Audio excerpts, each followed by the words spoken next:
চান্তলতা বনের পাখিরা বেশ সুখে শান্তিতে থাকলেও শান্তি নেই শুধু ইগলের মনে, কারণ সে তার পুরনো শ্যাওলা ধরা ইটের বাড়ি কোনোভাবেই বিক্রি করতে পারছিল না, শুধু একটি কারণে। দূর যাই, এভাবে আর কতদিন চলবে? আর ভালো লাগে না। কবে যে এই বাড়িটা একটু বিক্রি করতে পারবো দেখি। আজ তো ময়ূরের আসার কথা, আজ যেন বাড়িটা বিক্রি করতে পারি। ইগল দাদা তো দেখছি আগে থেকে উপস্থিত হয়েছে, আমার একটু আসতে দেরি হলো। সমস্যা নেই, চলো বাড়ির ভেতরটা ঘুরে দেখাই। হ্যাঁ চলো ইগল দাদা। এরপর ময়ূর ইগলের সাথে তার শ্যাওলা ধরা ইটের বাড়িটা ঘুরে ঘুরে দেখতে থাকে, আর অন্যদিকে টোনাটুনির ছিল বেশ অভাব। তাদের অবস্থা ছিল নুন আনতে পান্তা ফোরানোর মতো। টোনা, তুমি কোনো কাজই খুঁজে পাও না। যতই দিন যাচ্ছে ততই মনে হচ্ছে যে আমাদের বুঝি আর সুদিন আসবে না। এভাবে না খেয়ে থাকলে তো আমরা মরে যাবো টোনা, মরে যাবো। আমার বলার কিছুই নেই টুনি, আমার জন্য দিনরাত তোমাকেও কষ্টে থাকতে হয়। তবে তুমি চিন্তা করো না, আমি ঠিক একটা না একটা ব্যবস্থা করব। তুমি রোজ একই কথা বলো, কিন্তু আমাদের আর কোনো উন্নতি হয় না। ধৈর্য ধরো টুনি, দেখো সৃষ্টিকর্তা ঠিক একদিন আমাদের ওপর মুখ তুলে তাকাবে।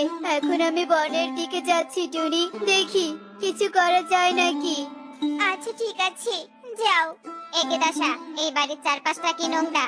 এসব নিয়ে তুমি চিন্তা করো না, তুমি এখানে আসার আগে আমি সব পরিষ্কার করে রাখবো। এখানে থাকবে বুঝি? আমি বের হতে না হতেই বাড়ি বিক্রি করার ধান্দা? দাঁড়া, এক্ষুনি মজা দেখাচ্ছি। এই কথা বলে ডাইনি ইগল আর ময়ূরকে ভয় দেখাতে থাকে, যেন তারা এই বাড়ি ছেড়ে চলে যায়। ওরে বাবারে, কি ভয়ানক বিষয়! এই ইগল দাদা, তুমি বলেছিলে এই বাড়িতে কোনো ডাইনি থাকে না, এই বাড়ি আমি কিনবো না। শোনো তো, আমি সব ঠিক করে দেবো। চুপ করো ইগল দাদা, আমি তোমাকে বিশ্বাস করে এখানে এসেছিলাম, কিন্তু তুমি সেই বিশ্বাস আর রাখলে না। সরে যাও, আমি এই বাড়ি কিনবো না।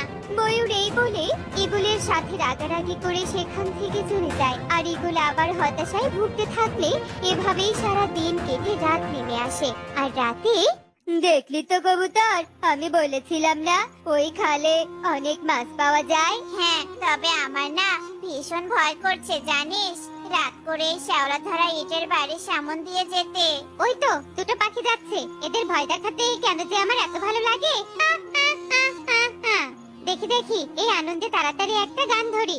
100 বছর পার হলো যে খাইনি কোনো মাছ, এই পচা ইটের গন্ধে যাই যে 12 মাস।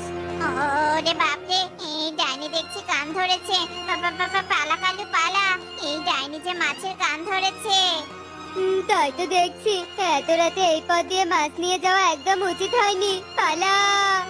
ডাইনির গান শুনে কালু কবুতর ভয়ে মাছগুলো ফেলে দিয়ে পালিয়ে যায়, আর ডাইনি তাদের এমন ভয়ে কাঠ হয়ে যাওয়া দেখে ভীষণ খুশি হয়ে যায়।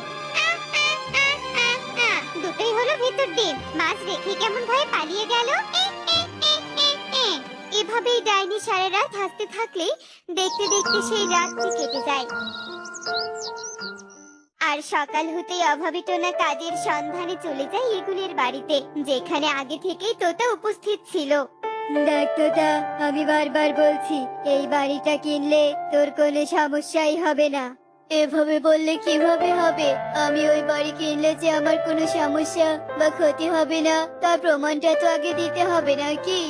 তোমরা বুঝি খুব গুরুত্বপূর্ণ বিষয় নিয়ে কথা বলছো, আমার একটা কথা শুনবে ইগল দাদা? একে তো ঝামেলায় আছি, তার উপর আবার তুই কি শোনাতে আসলি, বল তাড়াতাড়ি। আসলে কোনো কাজ থাকলে যদি আমাকে দিতেন, কাজের অভাবে না দুটো পয়সা রোজগার হয় না, ভালো মন্দ একটু খাওয়াও হয় না। মাথায় ঠাস করে একটা বুদ্ধি এলো। টোনা, একদম ঠিক সময় এসেছিস। শোন, তুই যদি আমার ওই পুরনো শ্যাওলা ধরা ইটের বাড়িতে এক রাত থাকতে পারিস, তাহলে পরের দিন সকালে আমি তোকে টাকা দিব। কিন্তু ওই বাড়িতে যে... কোনো কিন্তু নয়, তুই যদি এক রাত ওই বাড়িতে সুস্থ ও স্বাভাবিক ভাবে থাকতে পারিস, তবেই পয়সা পাবি, আর আমার বাড়িটাও বিক্রি করা হবে। হ্যাঁ, এটা ভালো কথা, তাহলে আমার সন্দেহ দূর হবে, আর আমি এই বাড়ি কিনবো। আচ্ছা ঠিক আছে, আমি রাজি ইগল দাদা, আমার টাকার খুব প্রয়োজন, তাই আমি আজ রাতেই ওই বাড়িতে যাব আর সারা রাত ওখানেই থাকবো। তাহলে তো হয়েই গেল, আমরা কাল সকালে তোর সাথে দেখা করব। যা, এবার তুই যা। এরপর টোনা সেখান থেকে বাড়িতে চলে আসে আর টুনিকে এসব বললে টুনি ভয় পেয়ে যায় এবং টোনাকে না করতে থাকে। না না টোনা, এ হয় না। অভাব আছে বলে কি তুমি নিজের প্রাণ বাঁচিয়ে রাখবে নাকি? আমি যেতে দিব না, তোমাকে ওই ইটের বাড়িতে যেতে দিব না। আমার মন সায় দিচ্ছে না। তুমি ব্যাপারটা বুঝতে পারছো না টুনি, আমি তো কথা দিয়ে ফেলেছি, এখন আমাকে এই কাজটা করতেই হবে। আর তুমি এত চিন্তা করো না তো, দেখো আমার কিছুই হবে না। টোনা টুনিকে রাজি করিয়েই ফেলে আর সন্ধ্যা হতেই সে রাতের খাবার নিয়ে এগিয়ে যায় ওই পুরনো শ্যাওলা ধরা ইটের বাড়িতে। হে সৃষ্টিকর্তা, তোমার ভরসায় আমি এই বাড়িতে প্রবেশ করছি, দেখে রেখো আমায়। টোনা ঘরের ভেতরে প্রবেশ করলে জানালা দিয়ে শিরশির করে ঠান্ডা বাতাস ঘরে প্রবেশ করতে থাকে। কে রে এত রাতে এই বাড়িতে ঢোকার সাহস দেখিয়েছিস? হ্যাঁ, আমাকে কিছু করো না, আমি তোমার কোনো ক্ষতি করতে আসিনি। আমি শুধু দুটো পয়সার জন্য এখানে আসতে বাধ্য হয়েছি। আমাকে মেরো না, তুমি মেরো না আমাকে। তোর সাহস দেখে আমি মুগ্ধ। তুই চিন্তা করিস না, আমি তো শুধু পাখিদের ভয় দেখাই, কিন্তু কখনো কোনো ক্ষতি করি না। তুই ভয় পাস না, আমি তোকে কিছুই করব না। কি সত্যি? তাহলে তুমি এই বাড়ি ছেড়ে দূরে কোথাও যাও না কেন? তোমার জন্য ইগল দাদা এই বাড়িটা বিক্রি করতে পারছে না। যেতে তো আমি চাই, তবে আমার হাত পা বাঁধা, বুঝলি? আর তোর মতো এত রাতে কেউ কখনোই এখানে সাহস করে আসেনি, তাই আমার আর সাহায্য চাওয়াও হয়নি। কি তুমি ভয় দেখালে পাখিরা তোমাকে কি করে সাহায্য করতে আসবে বলো? ওরে, ভয় তো আমি কিছুদিন থেকে দেখাই। শত বছর ধরে এখানে আটকে থাকতে থাকতে আমার এই মৃত জীবনটা একদম পানসে হয়ে গিয়েছিল, তাই তোদের একটু ভয় দেখিয়ে আনন্দ পেতাম। আচ্ছা ঠিক আছে, কিন্তু তোমাকে এই বাড়িতে কে বন্দি করেছে শুনি? এক দুষ্টতান্ত্রিক। ও এই বাড়ির চার কোনায় চারটি মাটির কলসি পুঁতে রেখেছে ওর মন্ত্র দিয়ে, যেন আমি চাইলে এখান থেকে আর বের হতে না পারি। তুই আমাকে সাহায্য করবি টোনা? হ্যাঁ, আমি তোমাকে সাহায্য করব, কিন্তু কি করলে তুমি মুক্তি পাবে তা তো জানি না। এর জন্য তোকে বেশি কিছু করতে হবে না, শুধু এই বাড়ির চার কোনায় থাকা কলসি তুলে ভেঙে দিতে হবে, তাহলে আমি এখান থেকে বের হতে পারবো।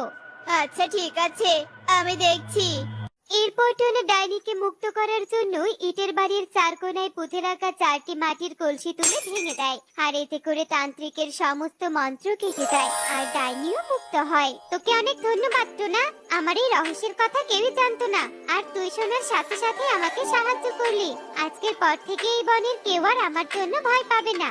ঠিক আছে ডাইনি, এটা তো অনেক ভালো কথা, আর আজ থেকে তুমি মুক্ত। তবে যাওয়ার আগে আমি তোকে কিছু দিয়ে যেতে চাই, যাতে তোর জীবনের সকল অভাব দূর হয়ে যায়। ডাইনি টোনাকে কিছু সোনার মোহর দিয়ে সেখান থেকে চলে যায়। আর এভাবেই সারা রাত থেকে সকাল হয়ে এলে বাড়ির বাইরে ঈগল তোতা ও টুনি টোনার জন্য অপেক্ষা করতে থাকে। ওই তো টোনা, ওর কোনো ক্ষতি হয়নি। আরে তুই তো, তার মানে এই বাড়িতে কোনো সমস্যা নেই। এত অবিশ্বাস্য কাণ্ড।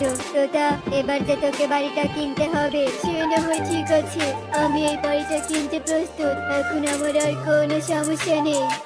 বাহ টোনা, তোর সাহসের তুলনা হয় না।